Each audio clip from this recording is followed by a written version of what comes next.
Jadi kompetisinya itu nanti insya Allah tanggal 16 September untuk berkuda jumping itu untuk bergu. Jadi di tiap provinsi itu kontingennya tuh dikirim 3 orang. 3 orang bertanding untuk bergu. Nah dari bergu itu nanti itu memperebutkan medali emas, perak, perunggu. Nah dari situ kalau sudah selesai bertanding dipilih 2 atlet terbaik dari masing-masing provinsi untuk bertanding di tanggal 18. Insya Allah tanggal 18 September itu untuk perorangan. Jadi kalau Senin itu bergu, hari Rabu itu perorangan. Nah itu diikuti oleh 2 terbaik dari hasil pertandingan bergu sebelumnya gitu. Nah di situ nanti emas, perak, perunggunya, medalinya itu diperebutkannya perorangan pula. Jadi ya mudah-mudahan gue tuh deg-degan banget karena sebelum berangkat kan gue cerita juga kan kuda Aisyah yang Himalaya yang cukup dijagokan juga sakit. Tapi Jedina juga ini jago juga. Tapi ya mungkin untuk jumping Himalaya tuh udah bisa lebih tinggi. Nah masalahnya yang perorangan itu 110 apa 120 pokoknya 100 cm lebih. Kalau yang bergu 1 cm mudah-mudahan yang terbaik. Dari sekarang gue juga udah berdoa terus mudah-mudahan Aisyah bisa memberikan yang terbaik. Menjawab tantangan dan kepercayaan dari kontingen DKI Jakarta. Karena kan slogan mereka juga Jakarta datang, Jakarta menang. Aduh harus menang nih insya Allah gitu. Dan kemarin jadi Aisyah tuh tanggal hari apa Aisyah tuh pergi tanggal Selasa. Hari Selasa Aisyah pergi dengan atlet semuanya. Di airport juga ketemu atlet judo juga dari DKI juga. Nah hari Rabu kemarin kudanya. Jadi kalau bertanding kuda itu jadi yang bertanding itu 2 atlet kan. Kudanya juga atlet, orangnya juga atlet. Nah kemarin hari Rabu kudanya diberangkatkan pakai pesawat Boeing gitu. Wah ini mendebarkan banget. Karena kan kuda itu makhluk hidup juga, suka stres, suka takut juga gitu. Jadi ketika berangkatnya juga persiapan kita dari subuh, baru siang persiapan masuk pesawatnya, tapi terbangnya baru sore, nyampe ke sana tuh baru malam. Apalagi proses penurunannya juga perlu waktu juga karena naikinnya, nuruninnya harus hati-hati sekali karena kalau mereka stres itu bahaya karena bisa cedera dan lain-lain. Kabar terakhir sih kudanya juga sudah sampai selamat. Jadi Aisyah tuh sampai nunggu sampai jam 11 malam di penyambutan kudanya. Jadi udah pas ketemu tuh jadi kayak ketemu partner yang mau sama-sama berjuang. Itu pun gue bareng istri gue tuh kan gue sambil kerja, istri gue di rumah saling ngasih kabar gimana Jidino nyampe belum, udah nyampe belum, karena apapun bisa terjadi dalam perjalanan ini. Tapi alhamdulillah diberikan kelancaran. Menurut kabar sih Jedina juga kondisinya baik dan sepanjang jalan juga anteng dan didampingi oleh tim dokter khusus, groomer khusus juga dan langsung diinfus juga malam-malam supaya tidak dehidrasi. Jadi hari ini hari Kamis itu lagi istirahat dulu, kayaknya besok Jumat sudah mulai latihan bersama supaya kudanya, atletnya pun bisa cocok dan penyesuaian dengan suhu di sana juga karena kan beda-beda tempat, beda suhu, beda lapangan, beda kondisi lapangannya juga itu mendebarkan sekali. Mudah-mudahan gue ada kesempatan buat datang sana tapi bingung karena Aisyah tuh kalau bapaknya datang tuh suka jadi panik. Jadi mungkin ini juga mudah-mudahan Aisyah nggak nonton acara ini ya karena lagi fokus latihan. Mungkin gue akan datang tapi sembunyi-sembunyi mungkin, tapi ngomong lagi sekarang. Mudah-mudahan Aisyah nggak ngelihat bapaknya sebelum bertanding. Kalau sudah bertanding mah ya udah kita ketemuan. Tapi gue bareng tim gue di Jakarta juga mau datang beberapa orang. Mungkin akan nggak tahu ya bisa sembunyi atau nggak di sana juga situasinya juga gue belum tahu seperti apa. Jadi mudah-mudahan lancar. Oke, terakhir ya yang soal di postingan yang Rakana yang pada gimana sih? Jadi kemarin tuh kan pas Aisyah lagi di Jerman buat pelatihan persiapan PON juga ada pertandingan di Semarang. Jadi akhirnya enggak bukan lagi pas di Jerman. Aisyah di Jakarta, kemudian tapi Aisyah harus menghadiri pelepasan dari KONI. Aisyah jadi tidak didampingi bundanya dan ayahnya juga lagi kerja, bundanya juga harus nganter Jalu dan menemani Rakana untuk bertanding di Semarang. Nah kan Rakana itu kan pesantren ya, mondok di Solo. Nah jadi di pondoknya juga salah satu ekstrakurikulernya itu adalah berkuda. Nah ada pertandingan di Semarang akhirnya Rakana ikut. Banyak orang nyangka itu adalah Aisyah karena Rakana tuh kan belum pernah ikut tanding.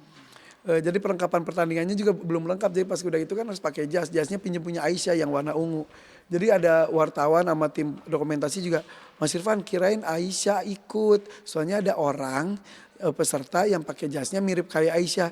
Iya itu adiknya Aisyah. Oh gitu mereka juga kaget. Oh itu adiknya Aisyah gitu. Jadi baru mereka ngeh dan banyak orang nyangka itu Aisyah juga. Tapi kok Aisyah tapi kok ikut tandingnya yang kelas beginner gitu, kelas bawah gitu kan Aisyah tuh udah lompatnya juga udah agak tinggi gitu. Oh ternyata itu adiknya dan itu pertama kali katanya sih tegang banget. Tapi alhamdulillah dapat juara 5 itu juga udah lumayan banget, happy banget dia. Dan katanya mulai ketagihan dengan tanding kuda juga. Jadi alhamdulillah semua anak-anak gue itu lima-limanya suka berkuda. Tapi yang jadi harus berkurang-berkudanya itu Raina. Raina kembarannya Rakana karena dia alergi bulu sama kayak bapaknya sih. Jadi dia sama sepanjang berkuda tuh suka bersin-bersin. Jadi dia itu lebih ke basket. Kemarin dia juga Raina juga ikut tanding basket mewakili sekolahnya lawan sekolah-sekolah yang lain dia dapat juara 2. Kemudian dia juga tenis juga lagi berlatih. Jadi gue tuh entah kenapa mengajarkan anak-anak gue itu supaya punya keahlian apapun itu di luar pelajaran di sekolahnya. Jadi alhamdulillah semuanya sudah berkegiatan sampai si Jaki juga sudah berkegiatan mulai berkuda juga dan sebagainya gitu. Ya aku dapat kesempatan untuk kayak ikutan gitu DDMD karena menurut aku selain di sini bisa terhibur kita semua, bukan cuma semua yang nonton ya, tapi kita juga para juri itu terhibur banget. Semua pengisi acara tuh terhibur banget karena semuanya serba dadakan. Buat semua, bukan cuma buat pesertanya, tapi buat kita juga ini semua dadakan, buat pemusik ini dadakan gitu. Tapi kan sebenarnya yang kita tantang bukan penyanyi-penyanyi yang mempunyai kayak udah berkarir, udah apa, bukan kan, ini kebanyakan mereka mungkin masih dari panggung ke panggung yang seperti itu gitu. Sehingga mereka membawa kreativitas sendiri, membawa gaya khasnya sendiri gitu. Dari latar belakang yang berbeda-beda, jadi kayak berwarna banget gitu dan senang banget karena ternyata banyak dari mereka juga yang mempunyai cerita hidup yang luar biasa gitu. Itu sih.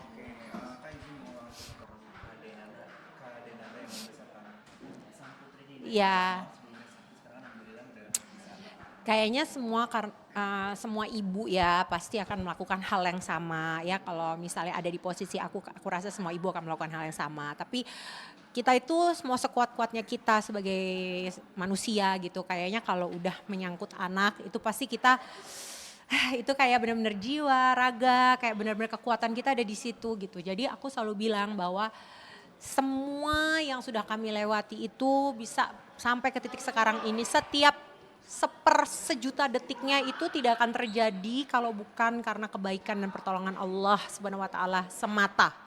Benar-benar cuma itu. Kalau bukan karena Allah sudah saya juga nggak tahu lagi karena sebagai seorang manusia saya kalau boleh aku ngomong itu adalah masa-masa yang terberat dalam hidupku gitu untuk menjadi di posisi seorang ibu yang melihat anakku harus menjalani apa yang waktu itu dia jalani gitu. Tapi Allah Maha Pengasih, Allah Maha Penyayang gitu ya. Aku masih banyak yang aku minta sama Allah itu kayaknya nggak akan pernah habis gitu ya sebagai seorang manusia nggak akan pernah habis kekhawatiran kita, ketakutan kita, kelemahan kita, ketidakberdayaan kita itu kan ya memang manusia seperti itu gitu. Jadi nggak ada kekuatan kita sama sekali gitu. Jadi itu aja yang aku sampai sekarang kayaknya kalau menggunakan seluruh kata yang ada di dunia ini tidak akan pernah mencapai setitik aja rasa syukurku kepada Allah gitu.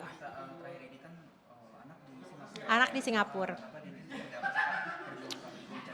Iya, ya harus bersyukur, banyak-banyak bersyukur. Ya seorang ibu pasti kan idealnya pengennya sama anak itu udah pasti ya. Idealnya seperti itu, ayah yang bekerja, ibu bersama anak di rumah.